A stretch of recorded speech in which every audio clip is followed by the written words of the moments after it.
Steve Harvey just dropped what was supposed to be a bold, confident interview aimed at shutting down Cat Williams and his critics, but instead, it completely backfired. Fans are outraged, calling him a desperate liar dodging every real question, and the backlash is spreading faster than anyone could have anticipated. What was meant to showcase Harvey as the wise elder statesman floating above the drama has become a full-blown PR nightmare. He leaned on scripture, quoting Psalms, insisting he doesn't need to dignify his haters with a response, but ironically, every word sounded like damage control. His carefully constructed persona of calm authority is being questioned, and fans aren't buying it.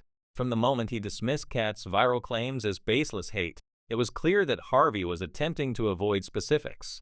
He never addressed Mark Curry's accusations about joke theft, never acknowledged the allegations of copying sitcom formulas from Hanging with Mr. Cooper, and never denied claims about attempting to edge Bernie Mac out of Hollywood roles. Viewers quickly noticed that, unlike past confrontations where Harvey would fight back directly, this time he was leaning on vague wisdom instead of facts. It's as if the man who once confidently clapped back at Curry in 2020, calling him childish and telling him to grow up, suddenly found himself hesitant. This sudden restraint has fans interpreting it not as class, but as caution. Harvey knows that engaging directly could open doors he can't close. Cat Williams didn't hold back. In his viral interview, he cataloged allegations with names, dates, and patterns, making it hard for anyone to dismiss. He accused Harvey of stealing Mark Curry's Halloween material, copying sitcom concepts, and even trying to sabotage Bernie Mac's career. These are not fresh claims, they're old wounds that have been reopened, and Harvey's silence is only fueling the fire.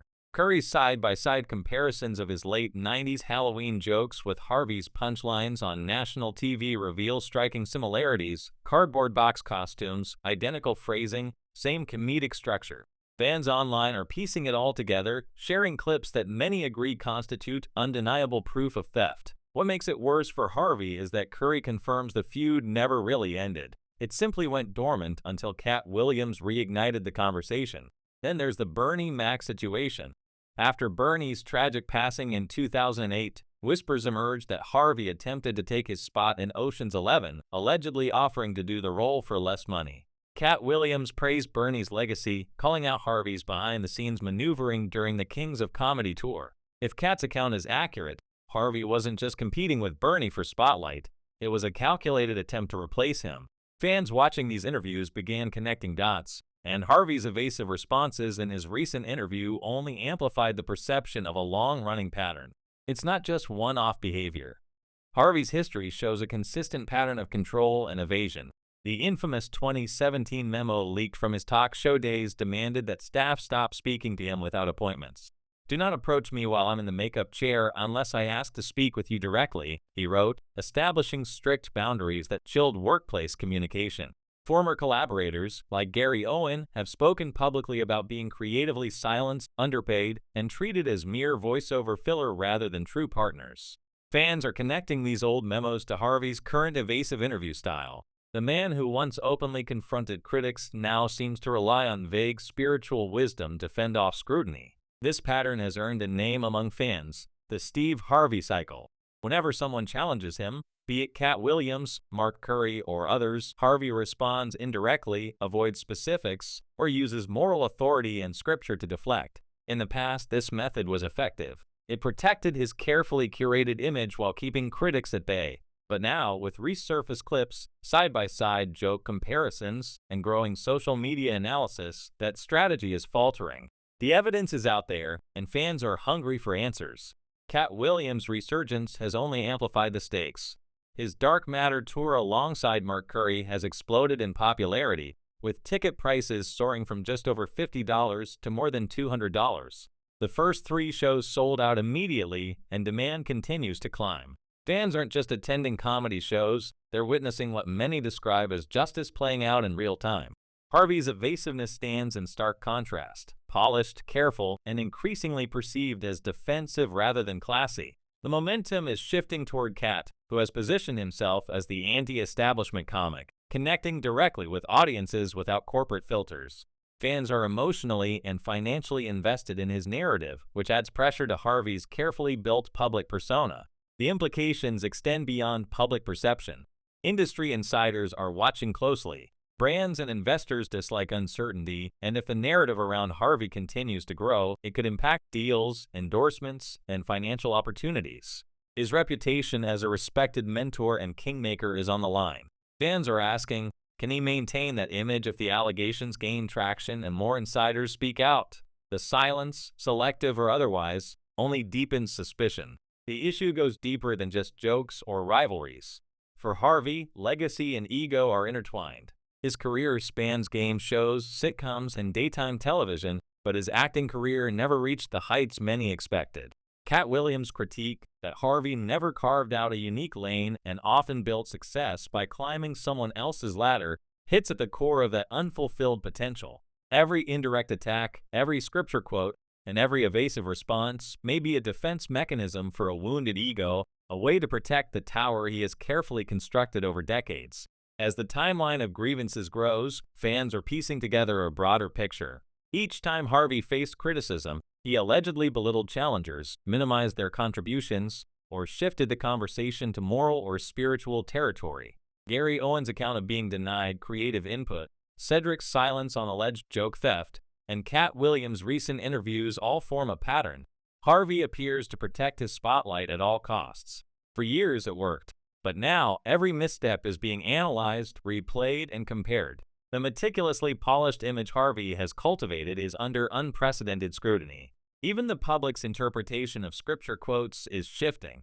When Harvey says he doesn't need to explain himself to haters, it echoes his past memos demanding absolute privacy from staff. What once appeared as power moves now read as signs of defensiveness. Fans question whether this strategy is about humility or fear. They're starting to wonder, who is Harvey really trying to convince, the public or himself? The mounting evidence, coupled with visible financial and career implications, suggests the answer may not be simple. Mark Curry's ongoing accusations amplify the story further. Curry claims Harvey didn't just take material, he wanted to be him. Style-jacking, identity theft in comedy, erasing others' influence. That level of resentment didn't happen overnight. It took years to build. Curry even pointed out that if Harvey's writers knew about the jokes and Harvey allowed it, the responsibility is shared. Fans are connecting all the pieces: leaked memos, public interviews, resurfaced routines, and Cat Williams' unfiltered commentary. The pattern is too consistent to ignore. Bernie Mac's legacy remains central to the discussion. Harvey's alleged attempts to replace him or sabotage his roles during the Kings of Comedy tour and beyond have been spotlighted by Cat. Bernie's daughter has praised Cat for speaking truthfully, and fans are re-examining Harvey's actions through a new lens. Allegations about offering to do Bernie's role for less money, subtly undermining his career, or sidelining him publicly paint a picture of calculated moves rather than happenstance. The financial stakes are equally compelling. Cat Williams, unburdened by corporate oversight, is thriving. His tours are profitable, his audience loyal, and social media buzz amplifies his narrative. Harvey, while successful, is now being compared against this fresh wave of transparency and direct engagement. Audiences are observing not just comedy, but a battle of credibility, legacy, and influence. The pressure is mounting, and every evasive quote from Harvey feels like a crack in his armor. What makes this story so gripping is the combination of history, resurfaced evidence, and current public perception.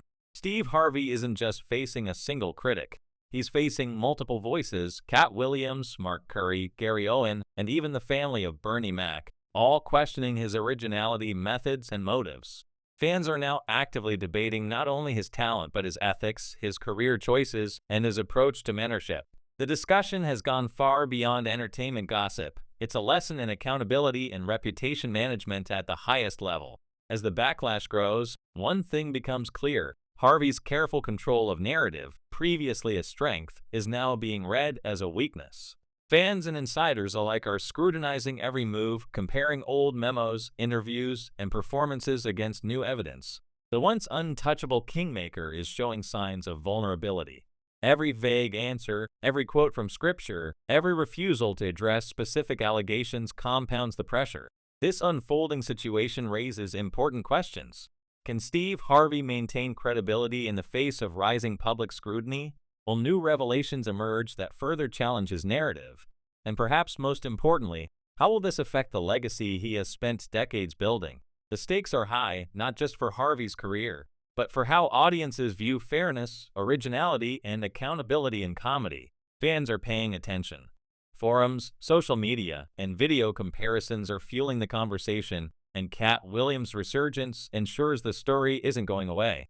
As ticket sales soar, audiences increasingly see this as a narrative of justice and retribution, not just entertainment. Harvey's legacy as a mentor, kingmaker, and public figure may be in jeopardy if the pattern of evasion, deflection, and alleged career manipulation continues to unravel. In the end, the Steve Harvey controversy isn't just about jokes, Hollywood politics, or personal rivalry. It's a story of legacy, power, and the consequences of long-term patterns finally coming to light. The public is watching, analysts are weighing in, and the narrative is shifting rapidly. One misstep, one evasive answer, one ignored allegation could redefine the perception of a man who has built a career on authority, charisma, and a carefully controlled public persona. So what do you think? Is Steve Harvey handling this correctly, or has the backlash finally reached a point where even his polished image can't recover? Are Cat Williams and Mark Curry right to call him out? Or is this simply part of a long-standing rivalry? Drop your thoughts in the comments, and if you want more updates on this story and other entertainment controversies, make sure to like, subscribe, and hit the bell. Because in a story like this, the next revelation could drop at any moment, and trust me, you won't want to miss it.